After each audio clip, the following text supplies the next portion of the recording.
90 plus degree days and my air conditioner went out. This is important to you in your private investigator business or process serving business because you've never hired a private investigator or a process server. Hi, this is Larry Kaye with ShadowAnyone.com. And this is the weird thing, right? You probably don't have the experience of what it's like to be a consumer needing a private investigator. Now, if you run a business of any size, if you've gotten any of my training material, you know there are elements of subcontracting involved. You might hire an out of area investigator. You might have, like I did, employees that work for you. So hiring and calling around to other PIs and trying to get the right person for the right job, you might have that experience, but you also have that insider's view, and you're not really seeing it like a consumer because we know we have our PI associations and we have those certifications and things that we can trust. Outsiders don't know that. We all look the same to an outsider trying to hire a private investigator. If you need proof of that, let your air conditioning go out like I did. All heating and cooling companies look the same to me from the outside. I make the distinction between the handyman, the one-man service. I recognize that. And these big companies, I see that distinction. And one does not have the advantage over the other to me. I kind of like to hire the one-man thing if I can get the right man. If I can get the right tech to come, I feel like I'm going to get probably a better price, a better service, that I'm more important to him as a client, a customer. The bigger companies, I kind of like them because I kind of feel like if I can get the right big company that will act with integrity, yeah, I might have to pay a little bit more, but it's really going to get done right, and they're going to be in business tomorrow if something goes wrong with the work they did today. So I make those two distinctions, but I don't know that our clients, our customers, make that distinction when they're trying to hire a private investigator, right? The one-man agency looks the same as a bigger agency to them. They don't understand that from the outside. Here's the other thing, especially about air conditioning with a family and these 90 plus degree days, multiple of these days in a row. There was a certain sense of urgency in getting this thing repaired. That's something your clients are coming to you with. And if you have not had the experience of needing to hire a private investigator, then I want you to really pay attention when you have a necessary thing in your life, be it an auto repair or whatever, where you don't have a regular go-to thing. How did we find a place to do our air condition? First, we asked around for starters. That was our first step. We asked people who had already hired HVAC people. Again, a real advantage for me because we got a short list of people say, I've tried this guy, I've done this company. And so we got it down pretty quickly to about 4 that we wanted to look at.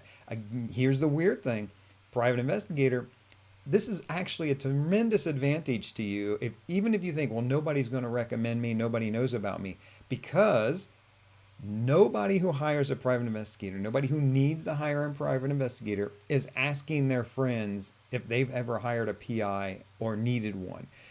There's a certain amount of partially embarrassment and partially secrecy. So if a person's spouse is cheating on them, they don't necessarily want to put that out and start requesting people, I need a private investigator, have you hired one? Because then they're going to get back to why. There may be that embarrassment factor, but there's the secrecy factor, even if there's no embarrassment. And by the way, I think there should be zero embarrassment associated with this.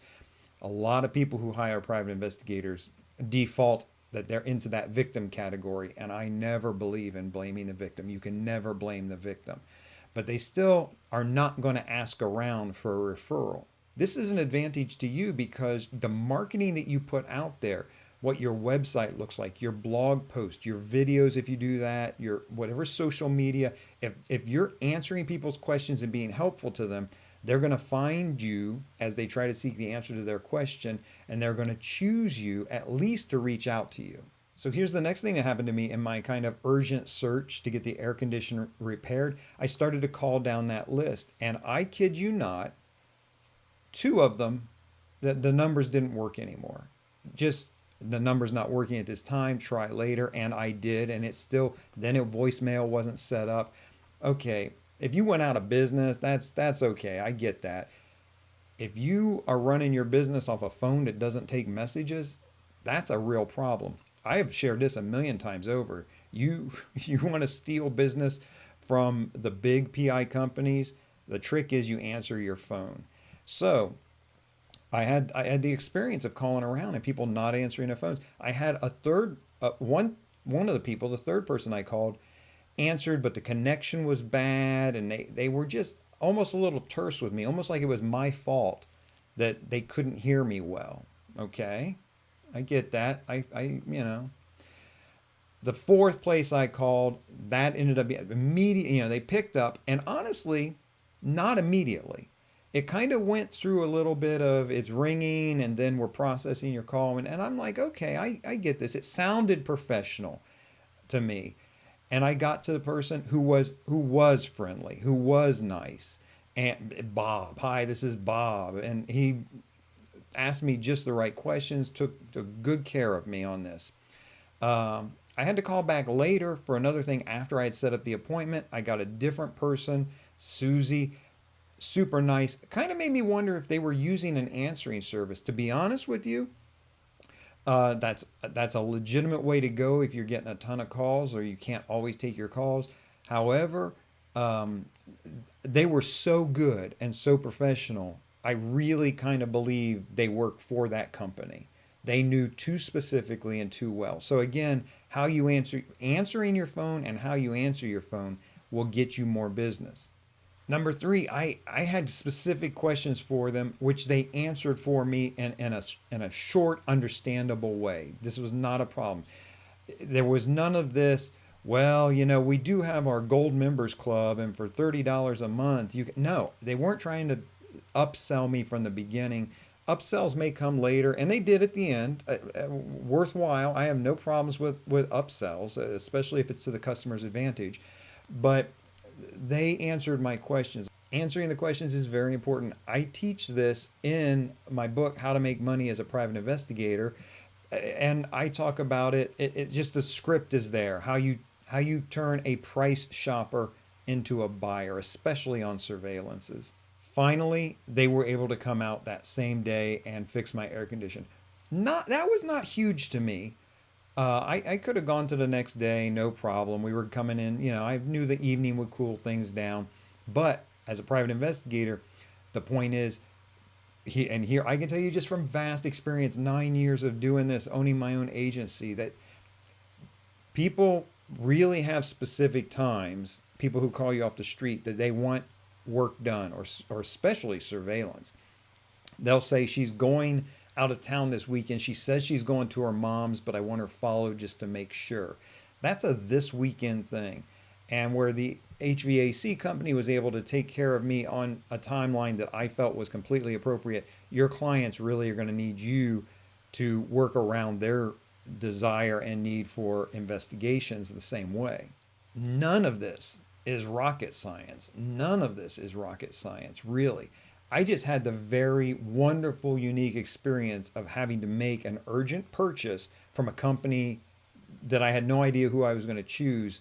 And it really reminded me how our clients feel when they call us. Above and beyond this video, what you need, in my view, two things. You need the treasure map telling you exactly how to get to marketing success as a private investigator or process server.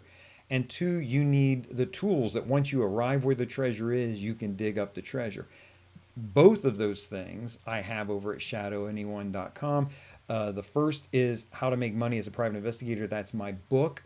It's, I think, probably one of the best things that I've done. Maybe the thing 25 years from now that will still be the most valid and important. And it's about marketing your business. What to do, exactly what to do.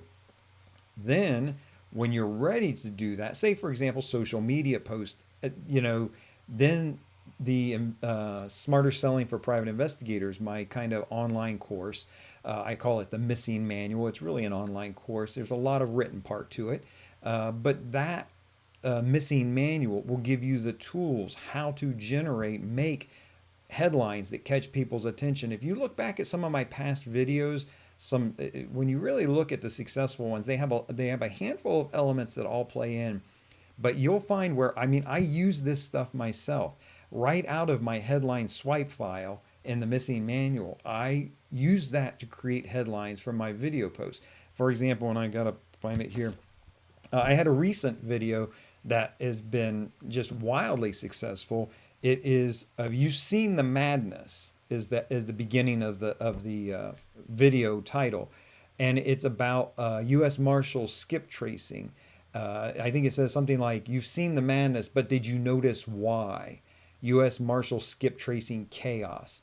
That came from a headline in my swipe file that was, "You've seen the madness, fill in the blank." And that whole chaos at the end, that also comes from that same headline. One of my most popular videos, I mean, instantly took off for a variety of reasons, but I got to believe the headline made a big difference. Another popular video that I had, let me see here, it's "How to Legally Steal Business from the Big Private Investigator Agencies." That is a headline pulled right from my own swipe file, my personal exclusive swipe file I built for years. It's available exclusively through ShadowAnyone.com in that missing manual. Having the tools to turn when you go from the strategies and tactics that are taught in How to Make Money as a Private Investigator, and you're ready to make that happen, which you should be doing like that evening or the next day at the latest. Use the tools that you get in the missing manual. If you have any questions, comments, or concerns, please let me know. In the meantime, this is Larry Kaye with ShadowAnyone.com. Remember, do the right thing, even if it's the hard thing.